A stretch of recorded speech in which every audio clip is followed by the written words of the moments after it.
샬롬, 주님의 평안을 전합니다.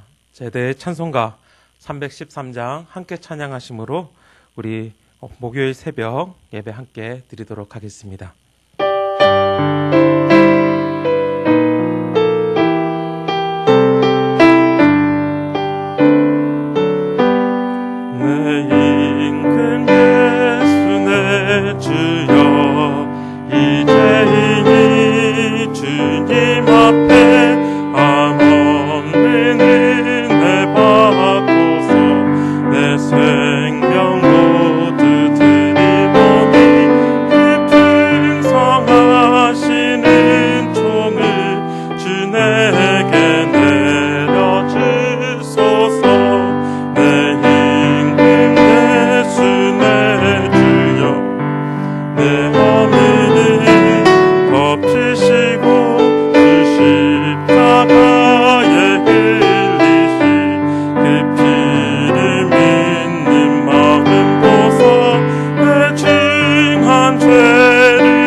아멘. 오늘 아침 함께 나눌 하나님의 말씀은 이사야서 41장 21절로 29절 말씀입니다.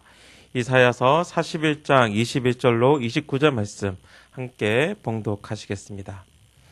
나 여호와가 말하노니 너희 우상들은 소성하라. 야곱의 왕이 말하노니 너희는 확실한 증거를 보이라.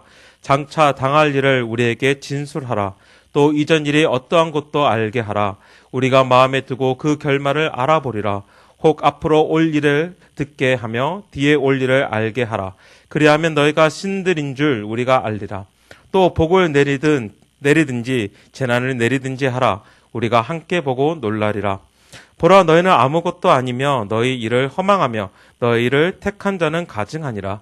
내가 한 사람을 일으켜 북방에서 오게 하며 내 이름을 부르는 자를 해 돋는 곳에서 오게 하였나니 그가 이르러 고관들을 석회같이 토기장이가 진흙을 밟은 같이 하리니 누가 처음부터 이 일을 알게 하여 우리가 알았느냐? 누가 이전부터 알게 하여 우리가 옳다고 말하게 하였느냐? 알게 하는 자도 없고 들려주는 자도 없고 너희 말을 듣는 자도 없도다.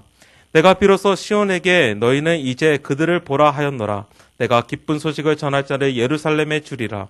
내가 본즉 한 사람도 없으며 내가 물어도 그들 가운데에 한 말도 대답할 좋은 자가 없도다. 보라, 그들은 다 헛되며 그들의 행사는 허무하며 그들이 부어 만든 우상들은 바람이요 공허한 것뿐이니라. 아멘. 지난주 목요일 잠시 새벽에 말씀을 전하면서 진짜와 가짜를 구별하는 것에 대해서 말씀드렸습니다. 진짜와 가짜를 구별하는 방법은 결국은 그 말하는 것이 이루어졌는지 또한 이루어지지 않는지를 보면 알 수 있다라고 지난주에 말씀을 드렸는데요. 그렇기에 우리는 우리 하나님께서 우리가 섬기는 우리가 예배하는 그 하나님께서는 진짜 하나님, 찐 하나님이심을 우리는 알 수 있습니다. 왜냐하면 바로 예수님의 죽음의 사건과 부활의 사건으로 이루신 그 구원의 사건이 바로 하나님이 살아계시다는 것을, 하나님께서 진짜 하나님이신 것을 보여주는 증거이기 때문입니다. 오늘 말씀에서도 또한 우리는 진짜와 가짜의 이야기를 만나게 됩니다. 진짜이신 하나님께서 가짜인 우상들에게 뭐가 진짜인지 한번 따져보자라고 말씀하시는 것입니다. 저희들 21절 말씀 다시 한번 읽도록 하겠습니다. 나 여호와가 말하노니 너희 우상들은 소성하라. 야곱의 왕이 말하노니 너희는 확실한 증거를 보이라. 보통 법정에 가게 되면 무엇이 옳은 것인지 또한 무엇이 틀린 것인지 밝히게 됩니다. 무엇이 진짜인지가 바로 밝혀지는 것입니다. 그렇기에 오늘 말씀 가운데서는 마치 법정에서 고발하듯 그리고 진짜를 밝히려듯이 하나님께서 가짜인 우상들에게 한번 너희들이 진짜라면 그것을 증명하라라고 말씀하고 계신 것입니다. 그리고 그것을 어떻게 증명할지에 대해서 22절과 23절이 말합니다. 바로 앞으로 일어날 그 일에 대해서 너희들이 말해보라라는 것입니다. 예언해보라라는 것입니다. 그리고 그것들이 진실로 이루어진다면 너희들이 말하는 것이 이제 앞으로 이러한 일들이 생길 것이다 라고 말하는 그것이 만약에 이루어진다면 너희 또한 진짜인 것의 증거가 될 것이다 라고 하나님께서 말하고 계시고 있다는 것입니다. 그리고 23절에 보면 너희가 복을 내리든지 재난을 내리든지 무언가를 해보라라고 말하고 있습니다. 무엇이든지 말해보고 무엇이든지 해보라는 것입니다. 만약에 너희들이 진짜라면 그리고 그것들이 너희들의 진짜인 것의 증거가 될 것임을 하나님께서는 말하고 계신 것입니다. 그렇지만 거기에 대해서 아무 대답이 없습니다. 거기에 대해서 아무 소리도 없고 아무 반응이 보이지 않습니다. 왜냐하면 그 우상들은 우리의 뜻에 의해서 우리의 손에 의해서 만들어진 것이기 때문입니다. 그렇기에 24절과 29절에서는 이렇게 반복하여서 우리에게 말해줍니다. 그 우상들은 아무것도 아니며 너희 일은 허망하다. 그들은 다 헛되며 그 행사들은 다 허무하다, 바람과 같아 공허한 것뿐이다 라고 말하고 있는 것입니다. 그들은 아무것도 말할 수가 없으며 아무것도 하지 못하기에. 그리고 하나님께서는 자신은 바로 그 거짓된 가짜 우상과 다르다는 것을 하나님께서는 보여주고 계십니다. 바로 앞으로 어떠한 일이 일어날 것인지에 대해서 말씀하고 계신 것이 바로 25절 그 이후의 말씀입니다. 25절 말씀 함께 읽도록 하겠습니다. 내가 한 사람을 일으켜 북방에서 오게 하며 내 이름을 부르는 자를 해돋는 곳에서 오게 하였나니 그가 이르러 고관들을 석회같이 토기장이가 진흙을 밟음 같이 하리니. 유다의 역사를 보면 이 일, 바로 25절에서 하나님께서 말씀하시는 이 일이 현실로 일어납니다. 이미 앞장에서 우리는 예루살렘이 그 유다가 어떻게 될 것인지 우리는 보았습니다. 하나님께서 어떻게 이 일들이 일어날 것인지 대해서 말씀하셨는데 바로 동쪽에서 일어나는 세력, 즉 바벨론에 의해서 이 유다가 무너질 것을 하나님께서는 말씀하십니다. 그렇지만 그것이 끝이 아니었습니다. 어제 말씀해 보면 결국은 그 무너지는 그 가운데서도 하나님의 백성, 그 하나님의 종, 하나님의 벗, 하나님의 사랑, 하나님의 그 백성인 야곱은 이스라엘은 그 안에서 회복할 것이다라는 것을 약속하고 계시는데 그것이 오늘 말씀과 연결해서 보여주고 있는 것입니다.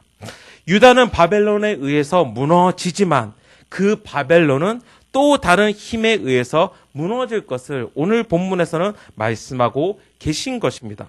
바벨론은 역사 가운데서 유다 편에서 북쪽에 있었던 그리고 바벨론에서 보았을 때 북쪽에 있었던 페르시아에 의해서 바벨론이 무너집니다. 성경에서는 이 페르시아를 바사라고도 표현을 하고 있는데 이 바사를 통해서 무너진 것입니다. 그리고 여기서 북방에서 일어난 한 사람은 결국은 페르시아, 이 바사에서 일어난 그 한 사람을 이야기하는데 고레스 왕을 이야기하고 있습니다. 이것을 우리가 어떻게 알 수 있냐면 이사야서 45장, 이제 좀 더 나가면 이제 저희들이 41장을 읽고 있는데 45장 1절에 보면 이렇게 나옵니다. 여호와께서 그의 기름 부음을 받은 고레스에게 이같이 말씀하시되 내가 그의 오른손을 붙들고 그 앞에 열국을 항복하게 하며 내가 왕들의 허리를 풀어 그 앞에 문들을 열고 성문들이 닫히지 못하게 하리라 라고 나오고 있는 거예요. 이사야서는 고레스 왕이 태어나기 약 150년에서 200년 전에 쓰여진 말씀인데 그 이름이 나와 있고 그가 북방에서부터 나타나는 그 한 사람으로 표현되고 있다라는 것입니다. 바로 150년, 200년 전에. 그런데 역사적으로 보면 고레스라는 사람이 정말 바사의 왕으로 존재하였고 또한 그 고레스 왕이 결국은 오늘 말씀과 같이 이스라엘 백성들을, 유다 백성들을 바벨론에서 다시금 예루살렘으로 돌아가게끔 하는 왕이 바로 고레스 왕이었습니다. 에스라의 말씀을 보면 에스라의 그 성경은 이렇게 고레스 왕이 한 일을 이야기하고 있습니다.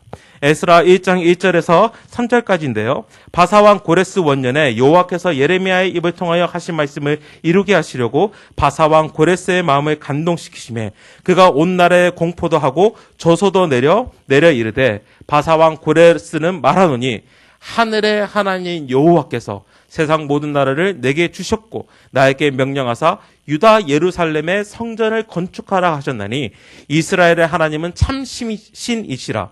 너희 중에 그의 백성된 자들은 다 유다 예루살렘으로 올라가서 이스라엘의 하나님 여호와의 성전을 건축하라. 그는 예루살렘에 계신 하나님이시니라 라고 나오고 있는 거예요.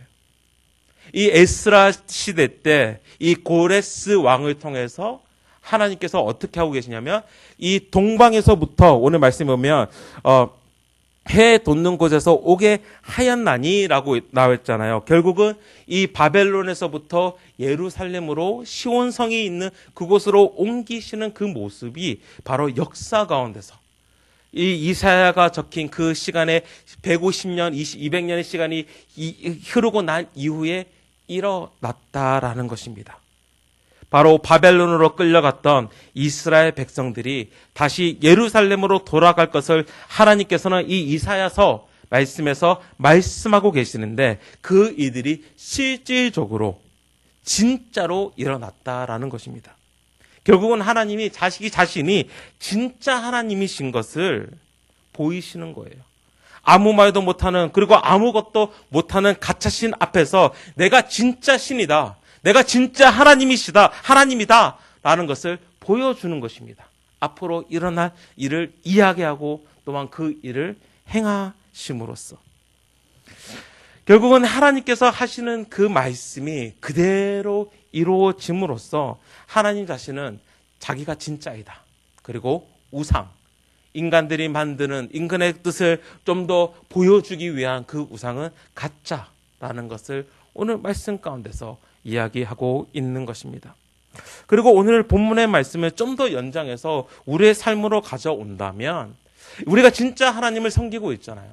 우리가 진짜 하나님의 말씀이 우리에게 임하였고 또 그렇게 이루심을 우리가 보면서 그 하나님을 섬기고 있잖아요. 그렇다면 진짜 하나님을 믿는 우리의 삶은 어떠한 삶을 살아가야 하는지 고민하는 것이 오늘 말씀을 묵상하는 데서 가져오는 저의 고민이었습니다.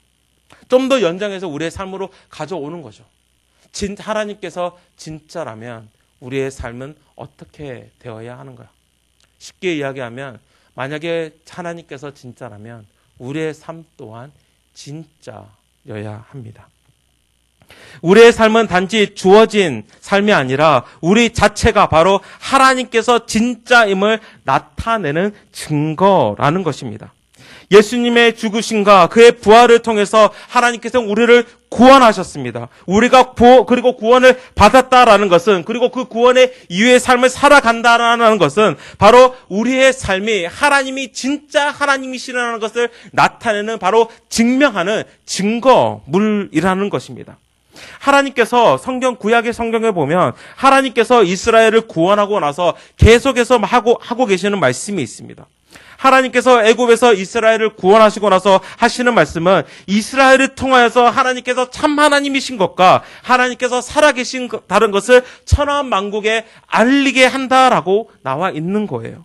사건 자체가 출애굽의 사건 자체가 하나님의 진짜임을 이야기하고 있지만 또한 그 구원받은 이스라엘 백성들을 보고 만국이 여호와 하나님이 참되심을 보겠다라고 성경은 이야기하고 있습니다.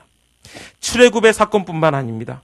이스라엘 역사 가운데서 계속해서 이스라엘 백성들은 하나님의 도움의 손길을 통해서 구원을 받습니다. 그리고 그 이스라엘을 보고 많은 나라들이 하나님이 참 하나님, 진짜 하나님이신 것을 본다라고 깨닫는다라고 성경은 설명을 하고 있습니다. 이스라엘 나라만 그렇습니까? 이스라엘의 한 사람 한 사람 개인 또한 마찬가지인 것입니다. 아브라함의 삶을 보고 살아계신 하나님이 함께 하는 것을 보는 것입니다. 아브라함뿐만 아니라 히브리 11장에 보면 많은 믿음의 선조들, 믿음의 영웅들, 믿음의 선배들이 나옵니다. 그리고 히브리 11장에서는 그것을 통해서 우리에게 이야기하고 싶은 것은 그들의 잘됨, 그들의 뛰어남, 그들이 어떻게 믿음을 지켰는지를 이야기하는 것을 넘어 그들의 삶에서 개입하신 진짜 하나님을 우리에게 이야기하고 있다라는 것입니다. 그들의 삶을 통해서 진짜 하나님을 우리가 본다라는 것입니다. 그렇기에 우리 또한 마찬가지입니다. 우리의 삶 또한 마찬가지입니다. 우리의 삶을 통해서 사람들이 하나님이 진짜이구나라는 것을 보아야 하고 깨달아야 하고 우리가 하나님이 진짜이심을 증거하는 그 증거물, 증명여야 한다라는 것입니다. 그렇다면 좀 더 나아가서 그렇다면 진짜의 삶을 살아가는 그것은 무엇입니까? 라는 질문을 던질 수 있는데 오늘 말씀에서 그 답을 가지고 온다면 바로 하나님이 왕이신 그 삶을 살아가는 것이 진짜의 삶을 살아가는 것입니다. 21절 말씀에서는 하나님께서 말씀하십니다. 야곱의 왕이 이스라엘의 왕이 말하노니 라고 나와 있어요. 하나님이 이스라엘의 왕 되심으로써 또한 그 이스라엘을 구원할 자라는 것을 이야기하고 있는데 여기서 우리는 답을 찾습니다. 우리가 진짜가 되는 삶은 우리의 삶이 진짜가 되는 것은 바로 하나님을 왕으로 인정하며 또한 왕이 되시는 그 삶을 살아가는 것이 오늘 우리가 진짜의 삶을 살아가는 방법이라는 것입니다. 마치 예수님께서 하나님의 모든 말씀을 순종하셨듯이 왕이신 하나님의 모든 말씀을 그가 다 지켜 행하셨듯이 우리 또한 예수님을 따라서 왕이신 하나님을 모시고 살기 때문에 또한 그분이 진짜이기 때문에 우리의 삶 또한 하나님을 바라보고 하나님을 왕으로 모시고 하나님의 왕 되심을 나타내는 그 삶을 살아갈 때야만 우리가 진짜의 삶을 살아가는 것입니다. 그리고 우리가 정말 하나님을 왕으로 모시고 하나님을 왕으로 인정하고 왕으로 섬기면서 하나님의 왕 되심을 우리가 살아갈 때에 우리는 가짜의 삶처럼 가짜인 우상을 따르는 것처럼 가증한 삶이 아니라 또한 헛된 삶이 아니라 허무한 삶이 아니라 바람과 같은 삶이 아니라 공허한 삶이 아니라 정말 의미 있는 그 하나님께서 우리를 지으신 그 뜻을 가지고 살아가는 의미가 있는 그 삶을 살아가는 것입니다. 진짜의 삶은 결국은 하나님을 진짜인 하나님을 왕으로 모신 삶입니다. 오늘 하루 하나님의 말씀을 또한 묵상하며 오늘 세상을 살아갈 때에 이것을 잊지 않았으면 좋겠습니다. 우리는 진짜이신 하나님을 섬기고 있다는 것. 그리고 우리의 삶 가운데서 우리 또한 진짜의 삶을 살으려면 결국은 진짜이신 그 하나님을 왕으로 모시고 살아야 하는 것이 오늘 우리의 삶이라는 것을 기억하시며 또한 그 삶을 살아내시는 거룩한 주님의 백성 되시기를 간절히 축원합니다. 잠시 기도하시겠습니다. 하나님 아버지, 다시 한번 오늘 말씀을 통해서 진짜와 가짜에 대해서 묵상하게 하여 주심을 감사드립니다. 결국은 오늘 말씀을 통해서 또한 오늘 말씀을 우리의 삶 가운데 가지고 왔을 때 우리의 입술로, 우리의 마음으로, 우리의 삶으로 고백할 수밖에 없는 것은 오직 여호와 하나님만 진짜이시다라는 것입니다. 하나님 아버지, 내가 하나님을, 정말 진짜인 하나님을 내가 섬기고 있기 때문에 하나님, 오늘 나의 삶 또한 진짜이고 싶습니다. 바로 진짜이신 하나님을 왕으로 인정하며 또한 그 왕이 되신 그 삶을 나타낼 때에 하나님, 나 또한 예수 그리스도 안에서 진짜가 되는, 진짜의 삶을 살아가는 그런 거룩한 주님의 백성의 하루가 되게 하여 주시옵소서. 이 모든 말씀 예수 그리스도의 이름으로 기도합니다. 아멘. 하늘에 계신 우리 아버지여, 이름이 거룩히 여김을 받으시오며 나라의 임하옵시며 뜻이 하늘에서 이루어진 것 같이 땅에서 이루어지이다. 오늘날 우리에게 일용할 양식을 주옵시고 우리가 우리에게 죄 지은 자를 사하여 준 것 같이 우리 죄를 사하여 주옵시고 우리를 시험에 들게 하지 마옵시고 다만 악에서 구하옵소서. 대개 나라와 권세와 영광이 아버지께 영원히 있사옵나이다. 아멘. 우리 시간 함께 기도하실 때에 말씀에 나의 삶을 오늘 비춰서 함께 기도했으면 좋겠습니다. 또한 기도하실 때 정말 하나님께서 진짜 나의 하나님이신지를 한번 고민하면서 묵상하면서 기도하기를 원합니다. 그리고 그 기도 끝에 결국은 하나님만이 진짜이심을 고백하기를 원하며 또한 그 진짜이신 하나님을 내가 섬기기 때문에 오늘 나의 삶 가운데서 그 하나님을 왕으로 모심으로써 나 또한 진짜의 삶을 살아갈 수 있도록 우리 시간 함께 마음 모아 기도하기를 원합니다. 또한 함께 기도하실 때 우리 계속해서 코로나 사태를 위해서 함께 기도합시다. 확진자의 숫자가 점점 줄어들고 있습니다. 그런 가운데서 이제 학교도 이제 시작하고 저희들도 이제 5월 10일부터 예배를 천천히 드리려고 하는데 계속해서 코로나 사태 때문에 어려운 우리 지체들을 생각하면서 함께 기도했으면 좋겠고요. 또한 이 상황 가운데서 교회가 정말 잘 대처하면서 우리의 삶의 예배뿐만 아니라 우리의 공동체 예배 또한 또 조심히 잘 시작함으로써 정말 하나님께 기쁨이 되고 하나님께 영광이 되는 그러한 우리 공동체, 예수양당 공동체 될 수 있도록 우리 이 시간 함께 기도하며 나아가도록 하겠습니다. 함께 기도하시겠습니다.